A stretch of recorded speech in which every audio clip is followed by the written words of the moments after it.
I was okay with it.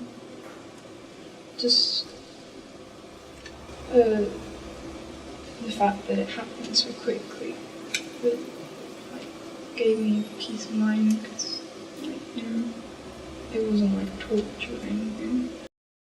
Both Kim Edwards and Lucas Markham were only 13 years old when they first laid eyes on each other at a school for troubled children.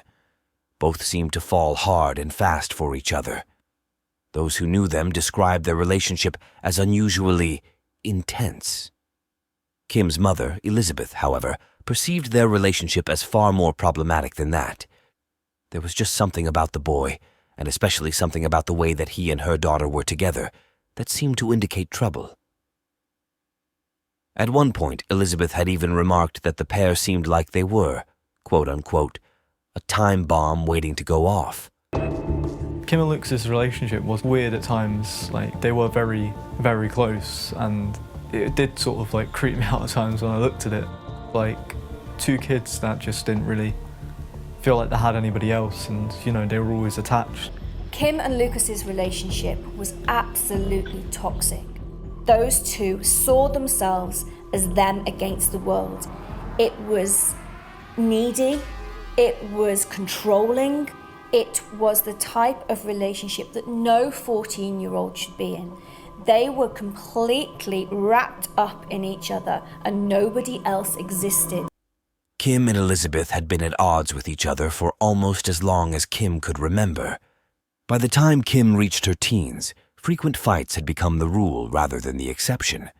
Also, according to Kim, her hatred of her mother, which she always seemed to be rather open about, continued only to escalate.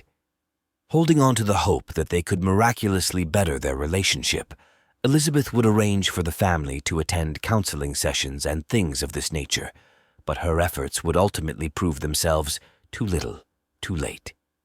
It was as if once she'd met Lucas, there was just simply no stopping the downward spiral onto which Kim's life had become hinged.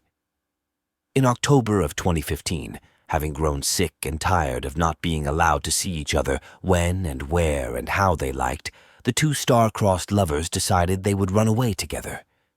They remained gone for 6 days before finally being found camping out in some woods nearby.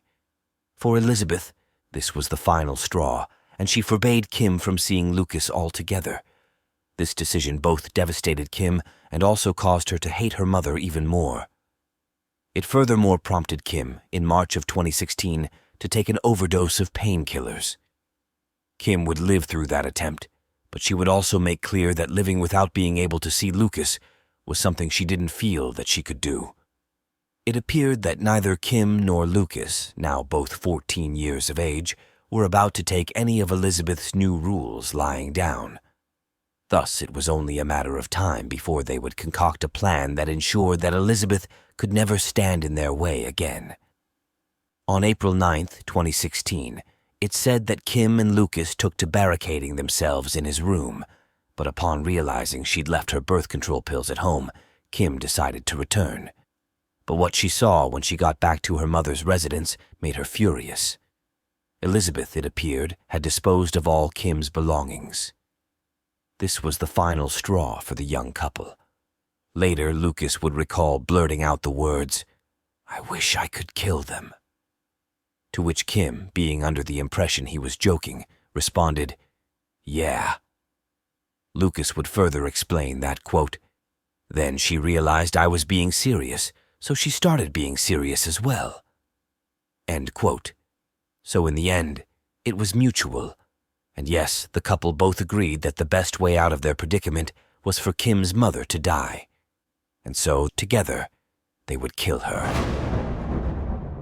On the night of April 15th, 2016, it said that Lucas, who lived with his aunt, packed a bag full of kitchen knives and then proceeded to make the 30-minute walk all the way to Kim's home, where Kim resided not only with her mother, then aged 49, but also with her younger sister Katie, who was 13 at the time.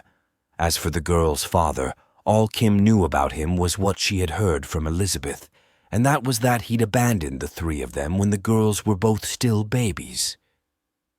arriving late enough for the others to have gone to sleep.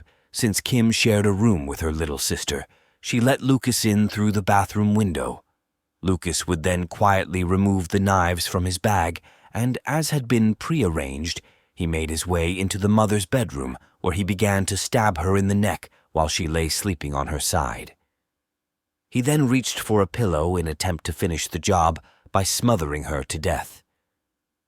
But Elizabeth, who had been naturally awakened by the attack, forcefully fought back.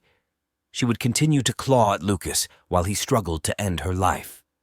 Kim, who had apparently been nearby while this took place, later told police that, quote, after about 10 minutes of putting weight on her, she was dead, end quote. And yet, the twisted teen couple couldn't exactly celebrate just yet. The second half of their plan still needed to be carried out, given that, as had also been discussed, they were going to kill Kim's little sister too. Not only that, but Kim was going to be the one to do it. Except having just witnessed the intense struggle between Lucas and her mother, Kim panicked. In essence, she was now doubting her own ability to pull off her sister's murder. And so, her man coming to her rescue, Lucas would take it upon himself to go and end Katie as well. As he would later tell the police, his MO was pretty much the same as had been with Kim's mother. I went into her mum's room, stabbed her in the neck where she was asleep on her side, and smothered her face with a pillow. And after I knew she had gone, I went into Katie's room, which is the same room as Kim's, and I thought I stabbed her, but I'm not 100% sure if it was like her on the mattress. And then I smothered her face with a pillow too. Investigators would naturally pose the question, if Kim's anger was with her mother, why did they feel the need to kill Katie as well? To which they both gave very different responses. Interestingly enough, while Kim would insist that she thought killing Katie was the right thing to do, that death would spare her sister from having to deal with, quote, unquote, the heartbreak and just all the emotions and stuff of losing her mother, Lucas seemed to have a drastically different point of view. You've said that in this statement you say that Kim had become increasingly hating of her mother. Yeah. And that you mutually agreed to kill her. Yeah. Why? What was the reason for killing Katie? Because she had called the police. Okay. Is that the only reason? Pretty much. Either way, now that they considered their plan complete, it appears the teens were now free to kick off their shoes and at last do whatever they wanted, whenever they wanted, and however they wanted. And so, after bathing together, purportedly in order to wash off the scent of all that blood, the teens had sex. Then, following tea cakes and ice cream, they would proceed to binge-watch episodes of the once-popular film series, Twilight, hence the way the duo would come to receive their world-renowned moniker, the Twilight Killers. The two get into a bath together, and she puts on her Minions pyjamas, and Markham and she start to have tea cakes. They have a little midnight, early hours feast. They have sex, and then they watch Twilight movies. They watch 3 of the Twilight movies. Bizarrely, they stayed in the house. Most people, when they commit a killing, try to separate themselves from the scene, both physically and psychologically. Here, we've got a situation where they did the complete opposite, and they spent 36 hours basically in the house while upstairs her mother and her sister were dead in their beds.